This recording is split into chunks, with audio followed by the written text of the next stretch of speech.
Alô, alô, gente querida, gente boa de Deus.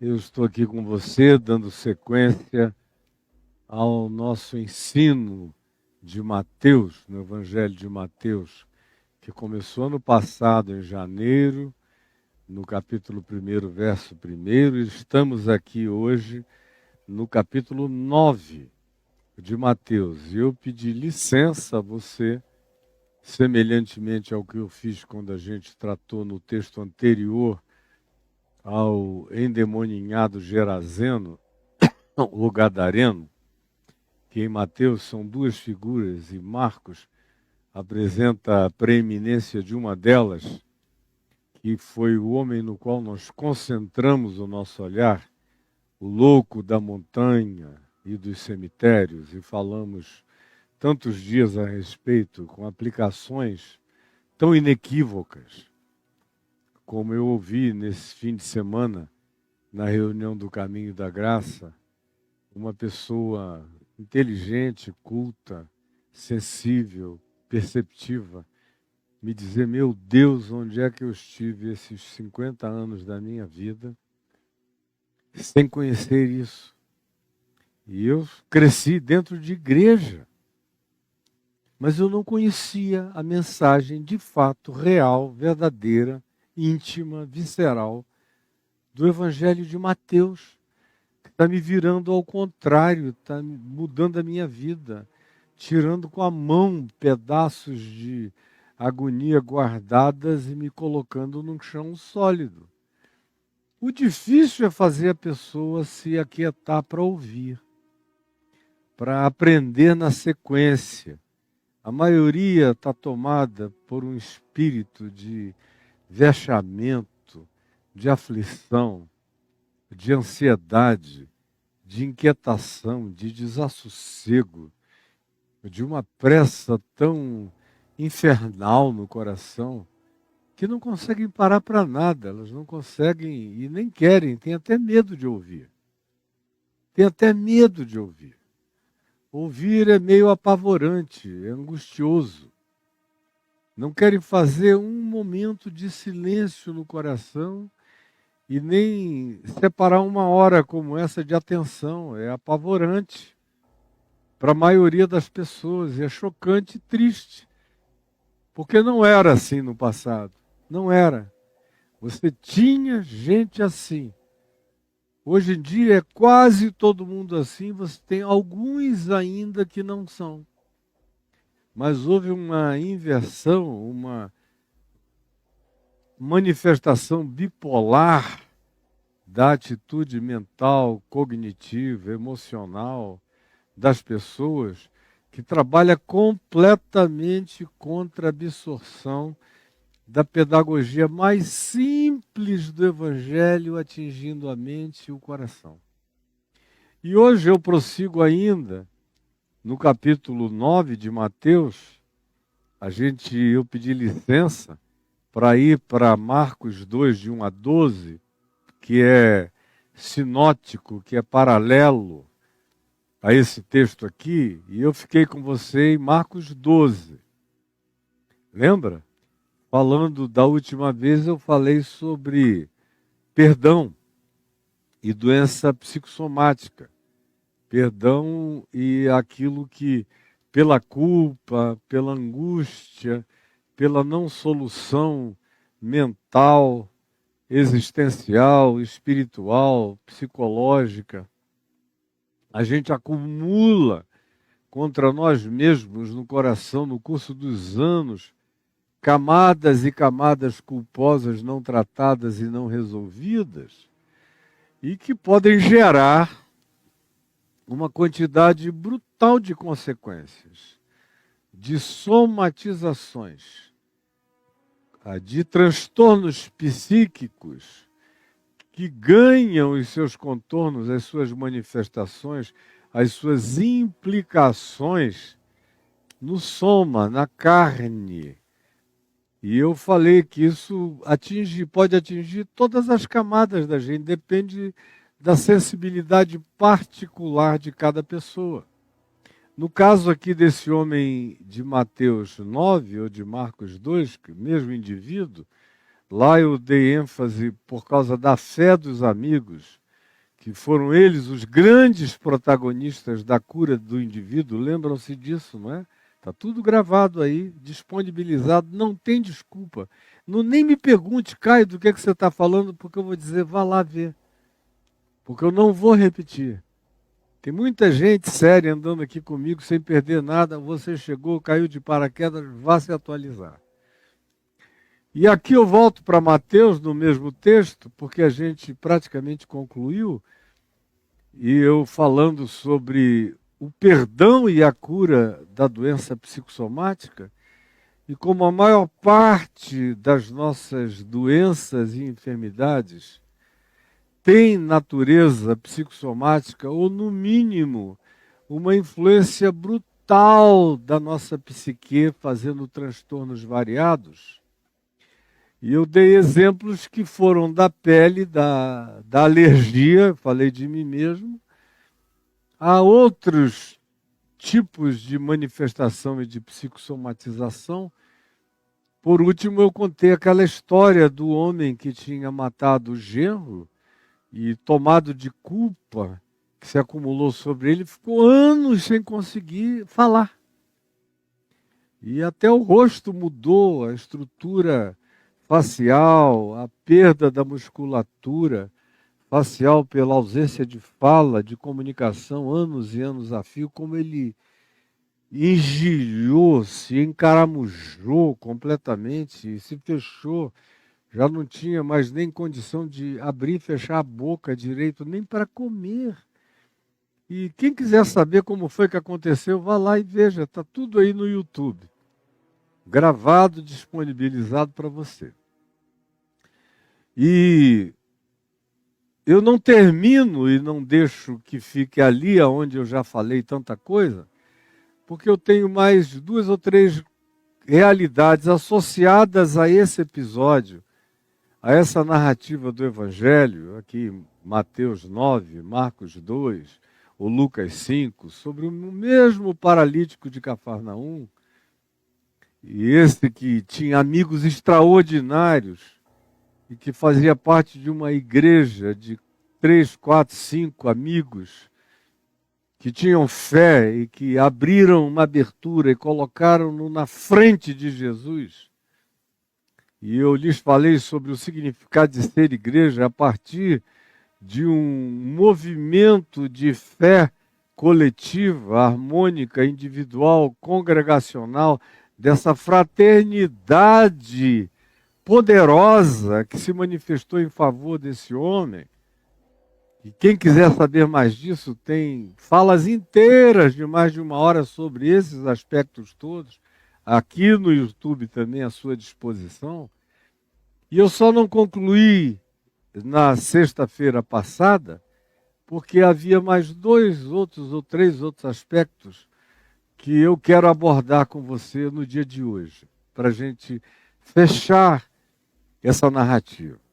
A saber, quem perdoa os seus pecados? Porque aqui, esse homem é colocado diante de Jesus para ser curado. Curado. Era o que os amigos dele podiam ver, perceber, discernir, enxergar naquele horizonte imediato de tempo, naquele cenário que estava ao alcance da vista deles.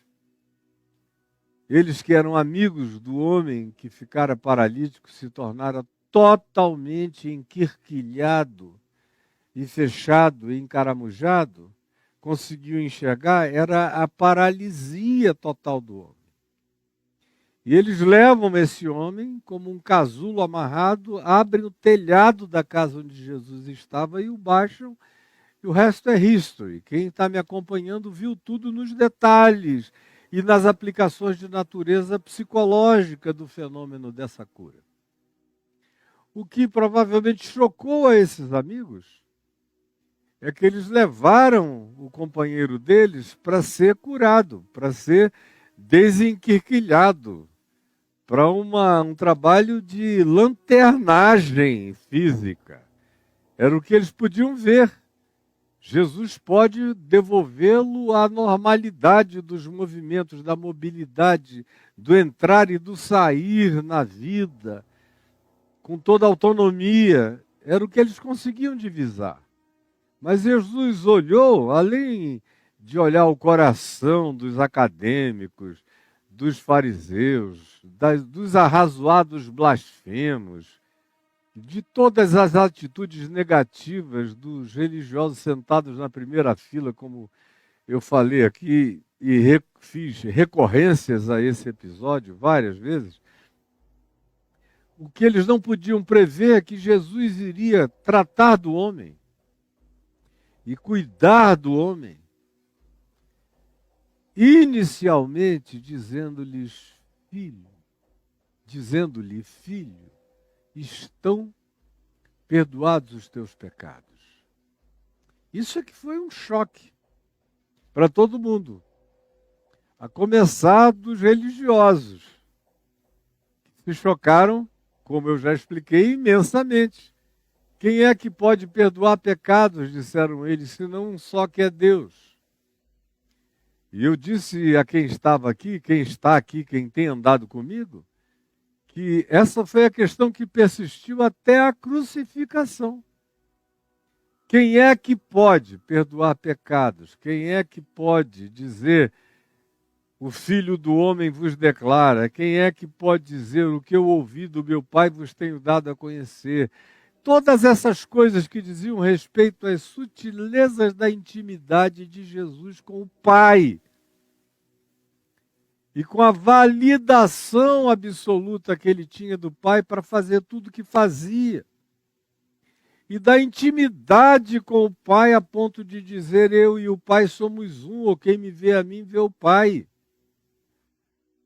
As acusações que pairaram sobre ele até o fim, e que acabaram por criar a reunião mórbida, horrorosa, que patrocinou, validou, aplaudiu, instigou e determinou a crucificação, foram todas baseadas nesse tipo de questão.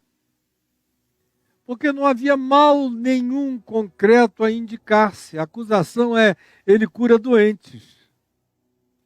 Ele abre os olhos aos cegos. Ele desembola paralíticos amarrados nos seus próprios corpos. Ele ressuscita mortos. Ele purifica leprosos. A acusação é essa. Ele anda por aí fazendo bem a todas as pessoas. E não tem o pudor de proibir gente de chamá-lo de filho do homem, de Deus está conosco, ou de dizer nunca vimos nada igual, ou de onde vem tamanha autoridade? Não será porventura esse o Messias aguardado? As acusações são todas em relação ao que Jesus sutilmente dizia de si, ou não refratava, não se mostrava refratário quando alguns beneficiados, ou milhares beneficiados pela sua graça de cura, de toques maravilhosos, de palavra de libertação, de perdão e de graça, reagiam a ele com adoração tomada de estupefação. E Jesus nada dizia, não ficava assim autoincensando, passava direto, mas não repreendia. E os religiosos odiavam, porque não tinham onde pegar, Jesus não lhes oferecia alça. Não havia pretexto, eles tinham que criar. E agora aqui é mais um caso desses, aonde se Jesus tivesse simplesmente curado o homem, já seria um escândalo. Mesmo que aquele dia não fosse sábado. Porque se fosse em dia de sábado, aquele culto adventista ao sábado dos judeus, dos quais os adventistas do sétimo dia são herdeiros até o dia de hoje, esse culto a um dia cerimonial, onde não se pode fazer nada, nem curar os doentes. Mas nem dia de sábado era um dia qualquer. Mas ainda assim eles teriam ficado escandalizados, teriam arranjado um outro motivo, nem que fosse o destelhamento da casa. Como é que esse cara permite destelhar em uma casa assim, sem mais nem menos? Eles iam arranjar qualquer coisa, como eles sempre arranjam qualquer pretexto, para lutarem contra a graça de Deus, para lutarem contra a manifestação do amor de Deus, para pecarem contra as ações mais sutis, sublimes, suaves, gentis, maravilhosas, graciosas do Espírito de Deus, fazendo bem aos seres humanos. Se Deus não lhes pede permissão para realizar o bem, se não pede validação para curar, se não pergunta se é o dia certo para realizar, se não toma a bênção da religião instituída para operar, na mesma hora, mesmo que seja Deus, em Cristo Jesus, se torna inimigo da estrutura religiosa inteira. E eles passam a odiá-lo. Como se diz no profeta Isaías, repetido também por Paulo, odiaram-me sem motivo. Como diz também nos Salmos, odiaram-me sem motivo. Sem motivo nenhum, não precisa ter motivo. Tanto mais quanto se faça o bem, mais você corre o risco de ser odiado pelo ciúme, pelo ódio, pela disputa, pela mesquinharia do espírito religioso mais diabolicamente vestido de piedade que se possa conceber. E aqui, quando Jesus diz, estão perdoados os teus pecados, note bem que no Evangelho de Mateus tem um aspecto sutil, leve.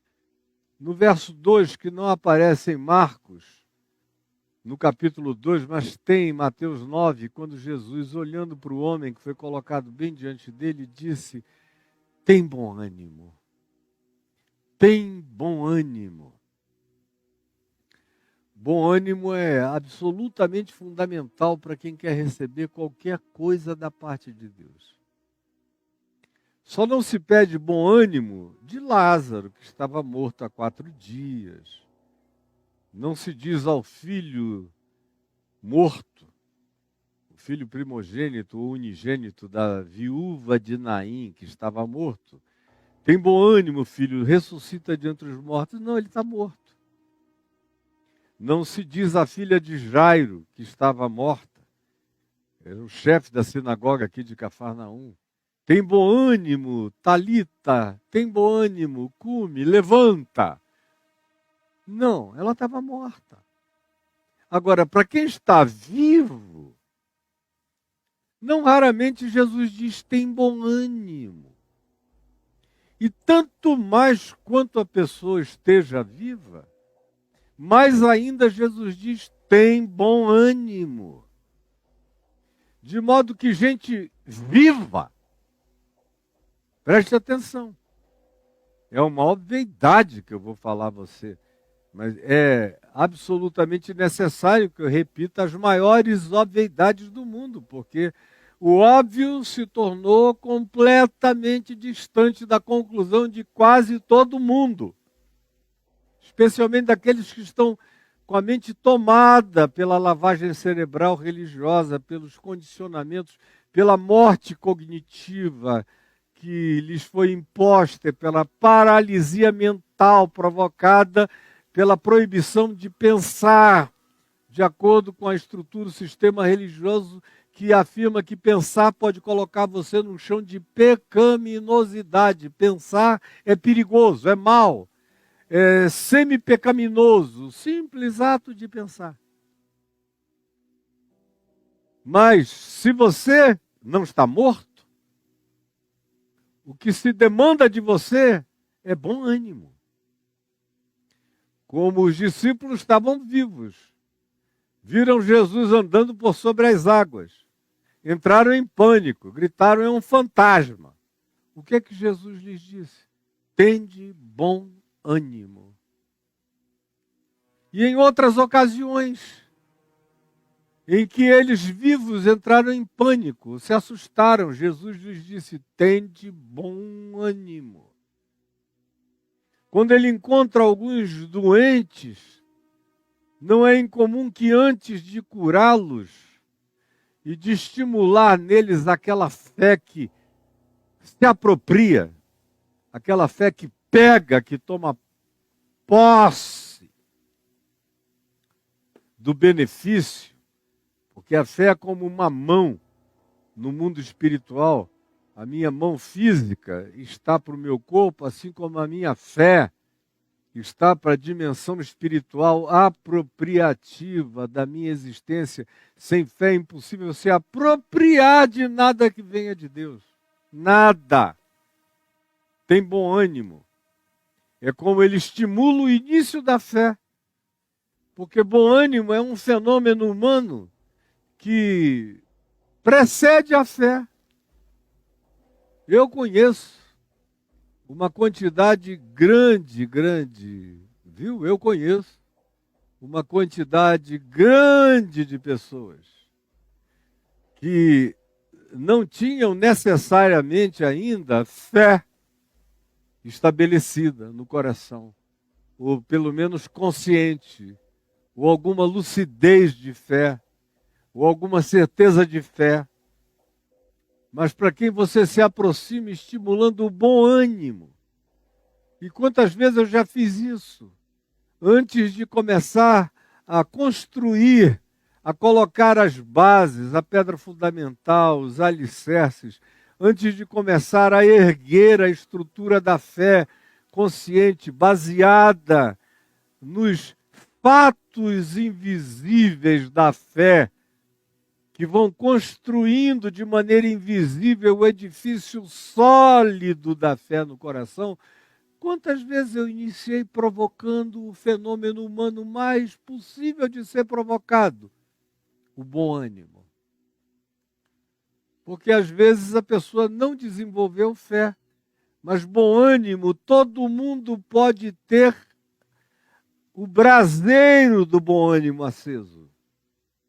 Todo mundo pode ser estimulado a essa pré-fé que vem de um determinado pendor de humor.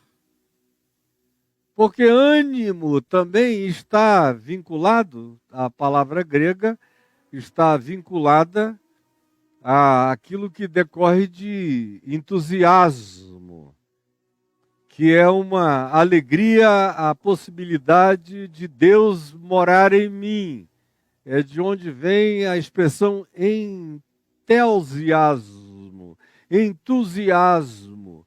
É essa pulsão, é essa eclosão, é esse geyser original que sopra essa alegria de que Deus está em mim, ou pode estar em mim. É uma alegria divina, que pré-existe no coração de todos os seres humanos, e o bom ânimo decorre daí. Entusiasmo e bom ânimo, assim como entusiasmo e bom humor, assim como o entusiasmo e o bom pendor de ânimo, de humor, de humoração na direção do positivo na vida, é algo que se pode estimular no coração das pessoas. E que Jesus com frequência faz. Com regularidade ele faz isso. Tem bom ânimo. Tem bom ânimo. Porque é impossível ajudar uma pessoa que boicota tudo que você tem a dizer.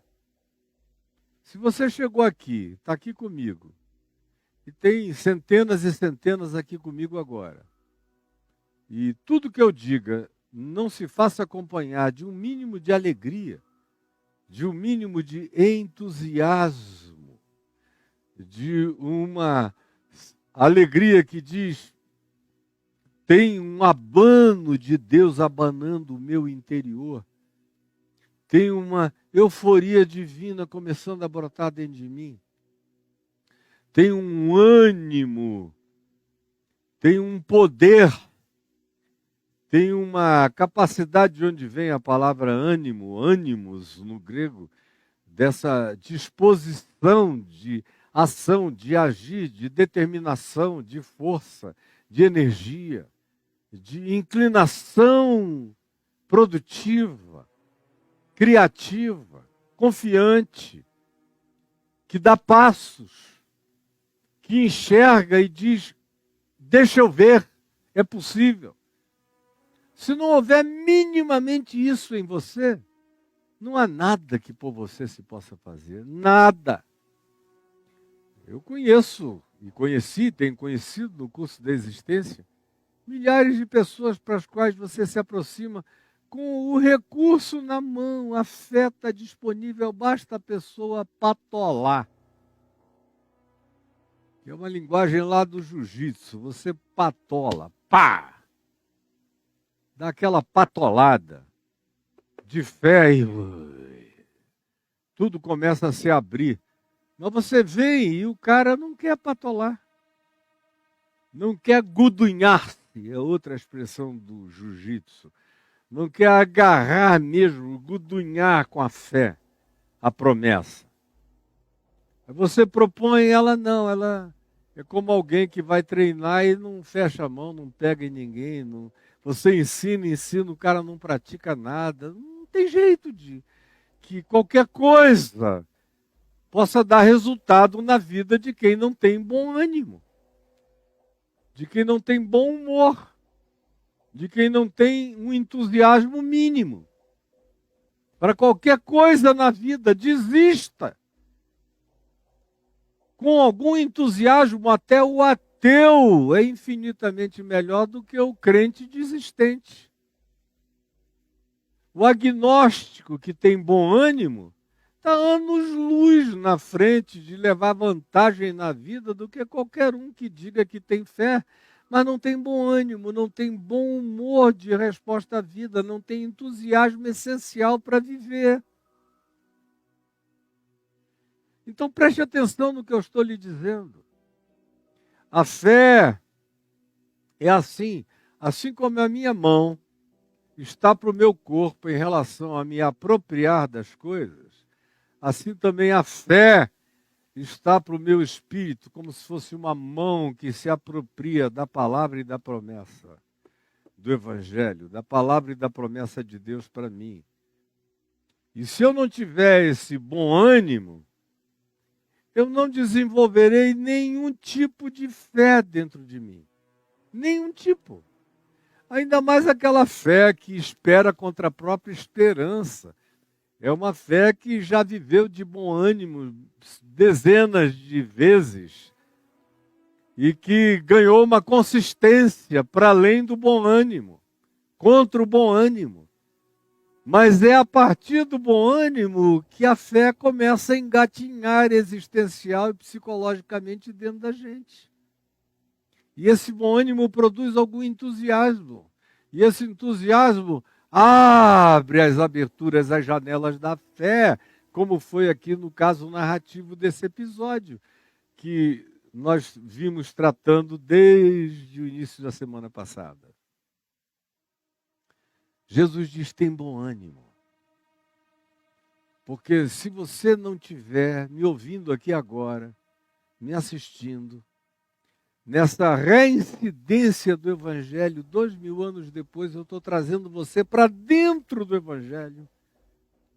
Estou construindo em nome de Jesus, na força do Espírito Santo, um cenário de 3D para você entrar nessa ambiência em seu favor, com bom ânimo, para tomar posse pela fé, para receber o que você nem imaginava que aconteceria do jeito que aconteceu, como aconteceu. Mas na sequência desse bom ânimo, meu filho tem bom ânimo.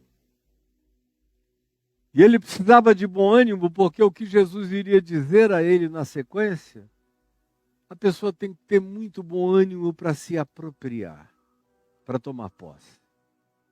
Tem bom ânimo. E o que Jesus diz? Estão perdoados os teus pecados. Sem bom ânimo, nem poder ou disposição ou inclinação para tomar posse do perdão dos meus pecados, eu serei habitado para receber essa solução definitiva que desamarra todas as amarras, porque literalmente esse é um indivíduo que chega aqui amarrado. Ele era amarrado em si mesmo, como todo paralítico, que pela paralisia e por anos e anos de atrofia vai se voltando sobre si mesmo, as musculaturas todas se paralisam e vai se fechando, o indivíduo vai virando um ser completamente amorfo, tanto mais quanto os anos progridam na miséria da paralisia dele, como tudo mais nele junta, as estruturas, tudo mais vai entrando em processo de atrofia.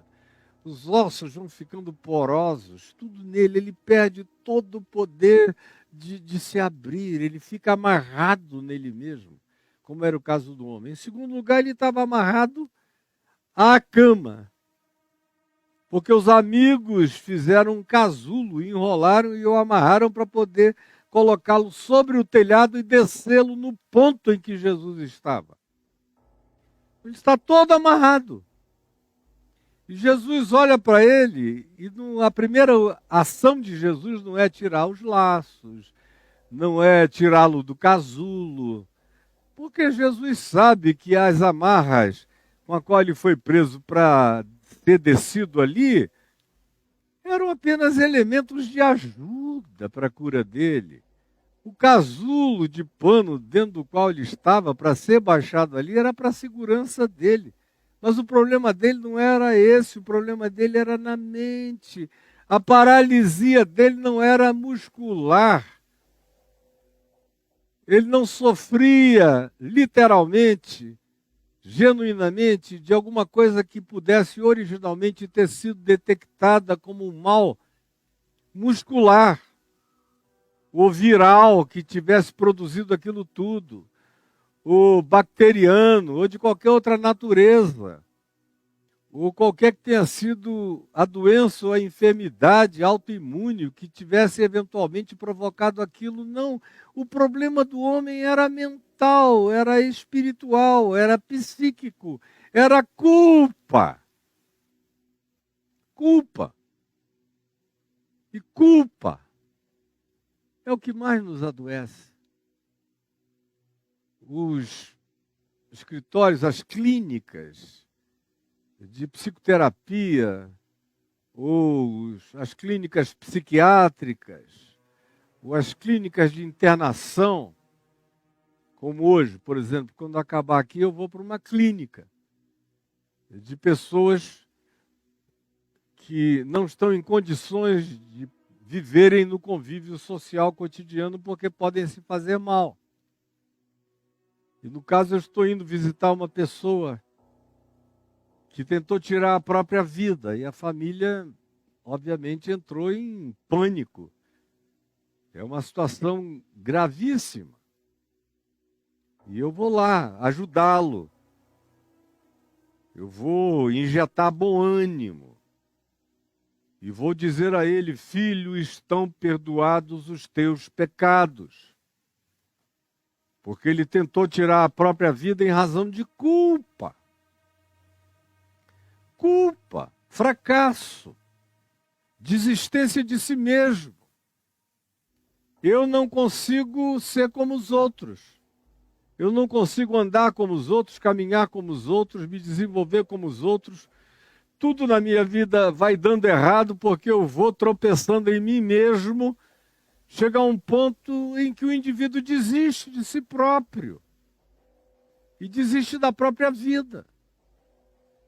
E começa a pensar em tirar a vida. Tem outros que não tentam suicídio, eles só desistem da vida. Eles matam todo o bom ânimo dentro deles, de modo que quando Jesus diz tem bom ânimo, ele bota o primeiro fundamento existencial que tinha morrido naquele indivíduo. Ele ficara no estado em que ficara de paralisia crônica, porque todo bom ânimo tinha morrido dentro dele, e ele olhava para si e dizia: eu não presto para nada senão para desaparecer do buraco negro da minha própria existência. E aí Jesus diz: tem bom ânimo. Estão, não é estarão, podem estar, estão, já está feito, está consumado. Os teus pecados estão perdoados. Jesus não perdoa pecados só na cruz, ele sempre perdoou pecados. Em todos os tempos. Sempre foi ele.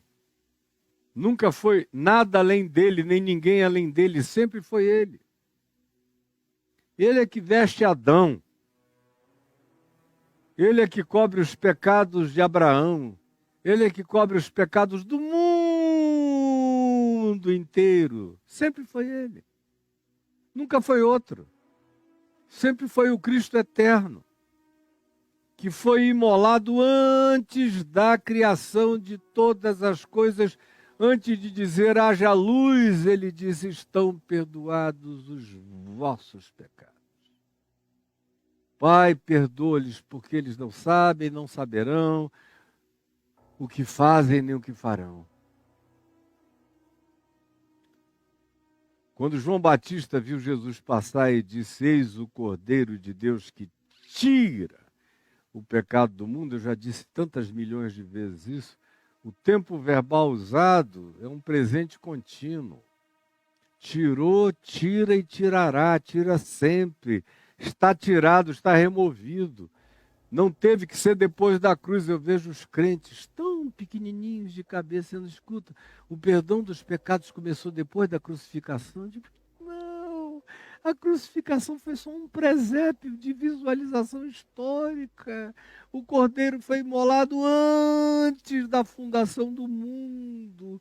Todo o perdão de pecados aqui, ali, acolá, além, em qualquer dimensão, em qualquer ilha, onde ninguém nunca ouviu o nome de Jesus, todo o perdão de pecados é concedido pelo Cristo eterno e universal e absoluto.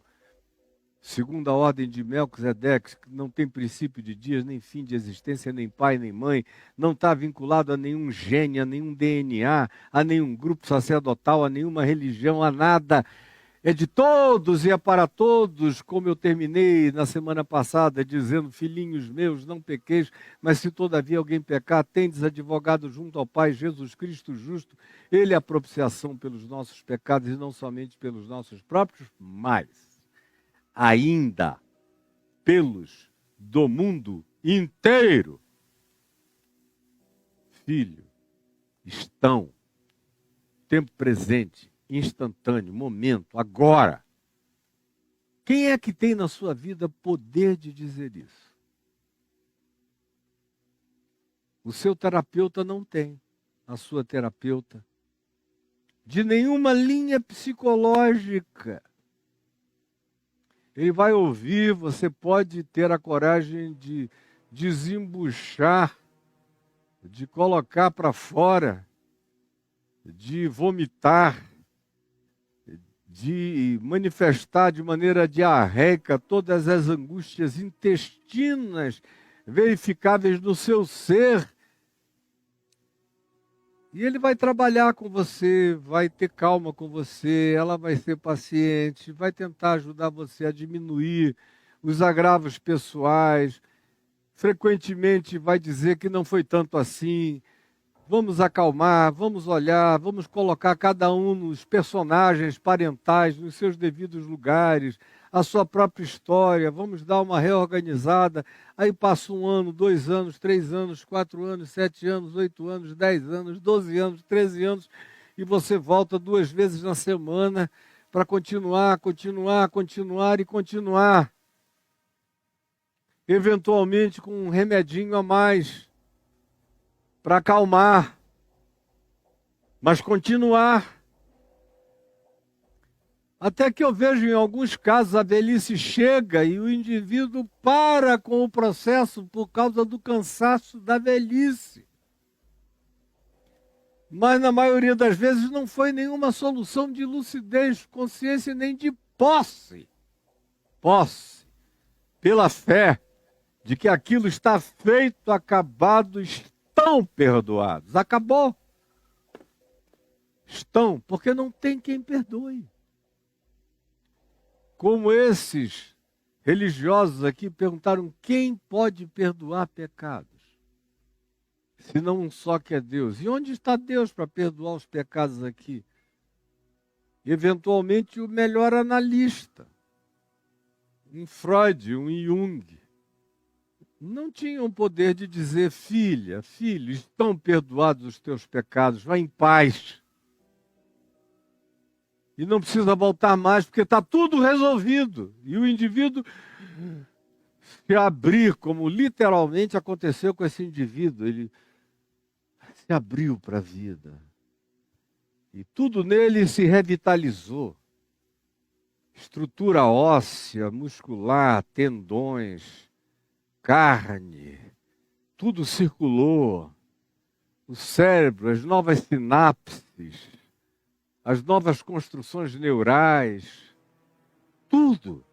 Uma ressurreição de eficácia, de efetividade funcional para a mente, para a alma, para a emoção e para o corpo dele. Instantaneamente estiveram, e estavam, e foram, e aconteceu. Estão perdoados. Quem pode perdoar? Se você não tem Deus, se você não tem Cristo, quem pode te tirar disso hoje? Quem pode tirar você disso hoje? Aí onde você está? E eu faço questão de insistir nisso, porque essa é a diferença maior entre o que eu digo, a pregação desse Evangelho de Cristo Jesus que eu trago a você, com toda a pureza e simplicidade do meu coração, todos os dias. Há 50 anos e meio e farei o resto dos anos da minha vida. Sabe por quê? Porque eu vejo a eficácia incomparável. À medida em que eu ia lendo os melhores experts da alma, Freud foi o primeiro que eu comecei a ler, Jung, de quem eu gostei infinitamente mais, Winnicott, uma quantidade enorme de outros que me foram chegando e que eu fui agregando às minhas leituras, a multidão dos artigos a respeito, anos e anos e anos de acumulação de leitura e vendo em todos eles o mesmo gap, a mesma impossibilidade e até a mesma proibição sistêmica de que o indivíduo tivesse a coragem de dizer, estão perdoados os teus pecados. Isso é um crime psicoterapêutico. Isso é uma violação psicoterapêutica. Você dizer uma coisa dessa. Por mais que pessoalmente, como profissional, você creia, mas você não pode externar isso. Há uma proibição ético-regulamentar na prática dessa profissão ou das profissões da alma de que você faça uma declaração dessa natureza. Estão perdoados os teus pecados. Quem perdoa os teus pecados? Porque a maioria absoluta dos problemas, das angústias, das dificuldades, das enfermidades, das insolubilidades, das complexidades, das idiosincrasias, dos complexos insolúveis que você carrega no ser, demandam perdão. Perdão. Perdão maior do que o perdão que o seu pai consiga lhe dar. Tem alguns filhos e filhas que, pelo mero perdão paterno, materno, já são profundamente beneficiados. Mas é tão raro encontrar um pai, uma mãe com essa consciência, com essa lucidez, que diga: filho, você fez todos os males desse mundo contra mim, contra nós, contra a família toda, contra você mesmo, contra o mundo, mas eu te declaro que estão perdoados todos os teus pecados.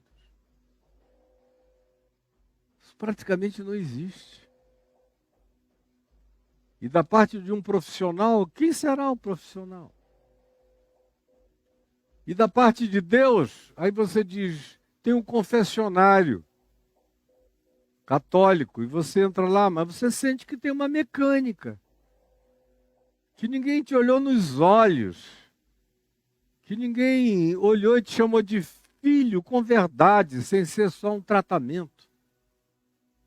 Ninguém penetrou a tua alma te olhando para dentro e te enxergou e conheceu a tua alma e não te desprezou. E disse, lúcida e conscientemente, conhecendo a tua vida, o teu ser, a tua angústia, a tua culpa, a tua paralisia decorrente da incapacidade de continuar a viver, todo enrolado por uma quantidade imensa, por um novelo de culpabilidades, que você não consegue achar o fio da meada, ficou preso num nó górdio de culpabilidades. E não tem ninguém que chegue e diga, filho, filha, estão perdoados os teus pecados. É aí que mora toda a diferença.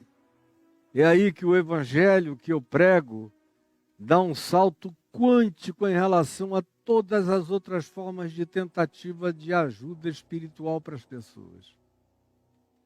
Quando chega nesse ponto em que medicação, nenhum fármaco, nem o tempo e a duração de quantidades e quantidades e quantidades de exposições sobre a sua interioridade jamais conseguirão realizar a solução que o seu ser pulsa por receber e não encontra.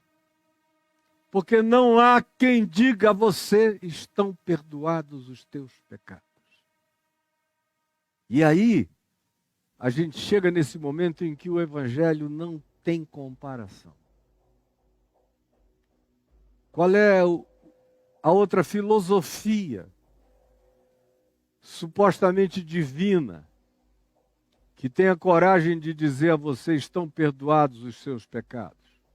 O dia do Yom Kippur, lá para os judeus, é um cerimonial.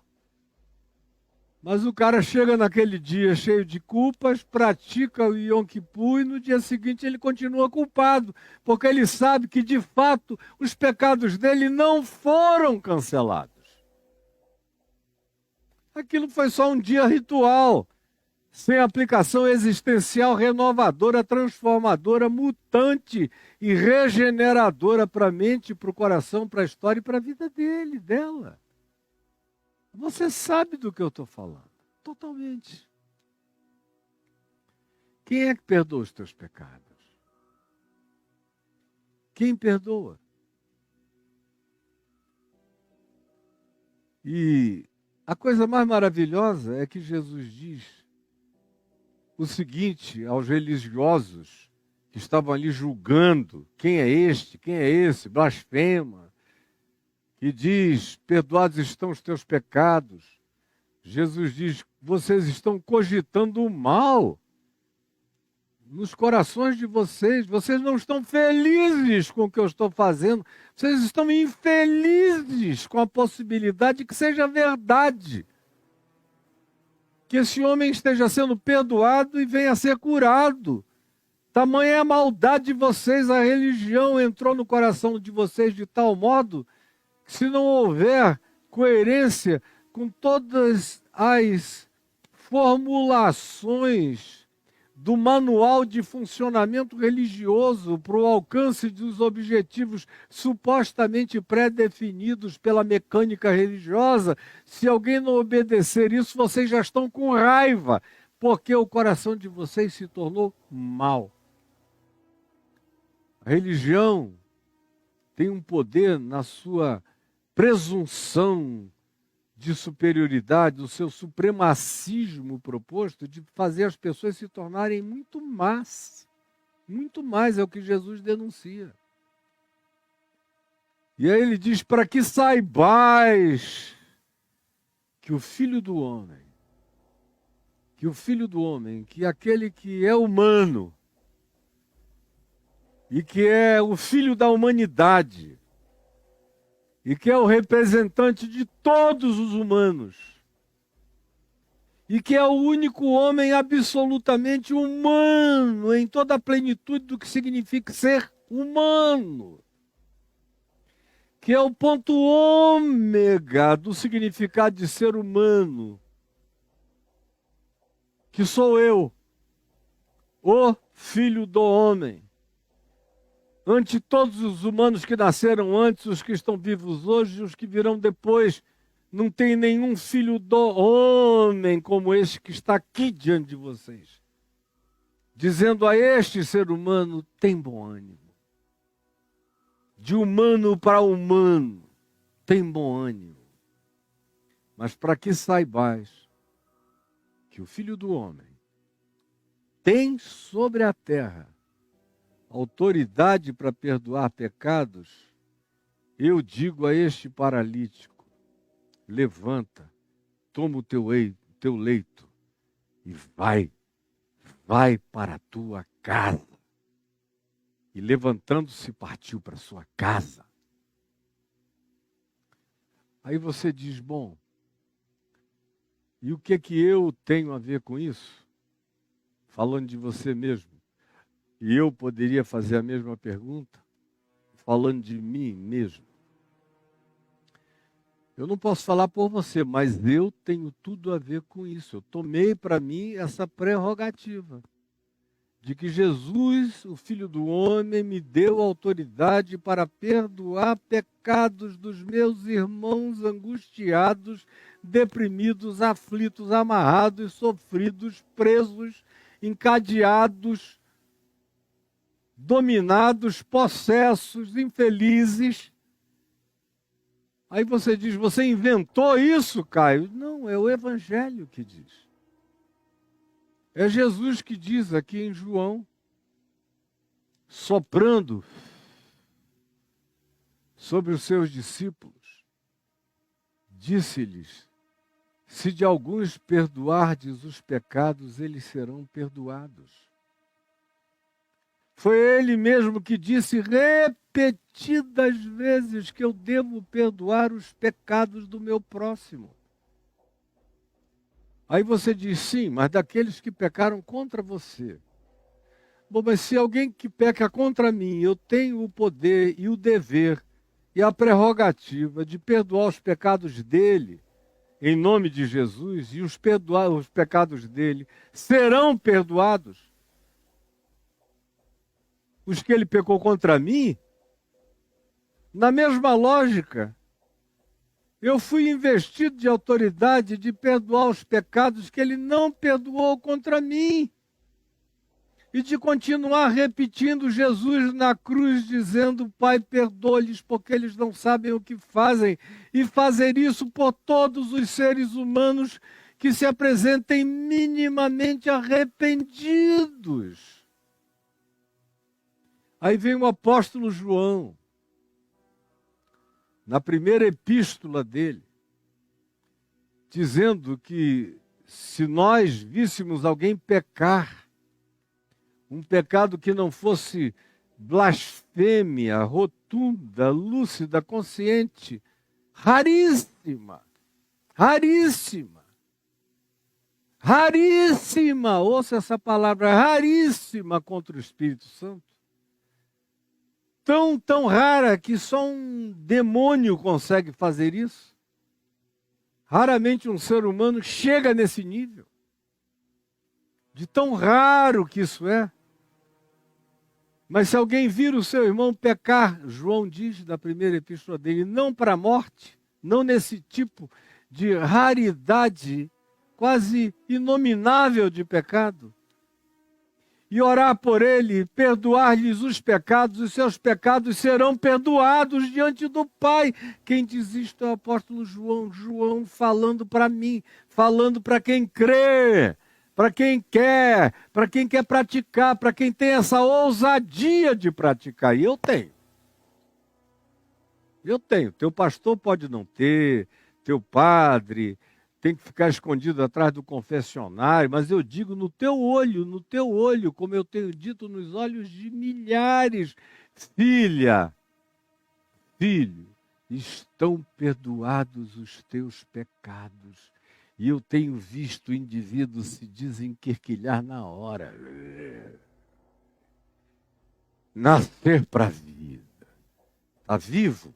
Tem bom ânimo. Eu te digo em nome de Jesus, estão perdoados os teus pecados.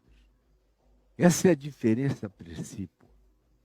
É por isso que, frequentemente, o indivíduo que está há 8, 9, 10, 12 anos buscando ajuda psicológica para lá e para cá e não se resolve nunca, vem, passa um dia, tem 1 hora, 2 horas de conversa, você ouve tudo e com o coração compungido, percebendo a compulsão do dele, do dela, a sensibilidade, a sinceridade, o arrependimento, a dor, a consciência invadindo, tomando conta, dominando, iluminando o indivíduo, e você ora e diz, estão perdoados os teus pecados. E você vê na mesma hora um ser ressuscitar dos mortos. Como eu tenho visto no curso da minha vida, um ser ressuscitar dos mortos.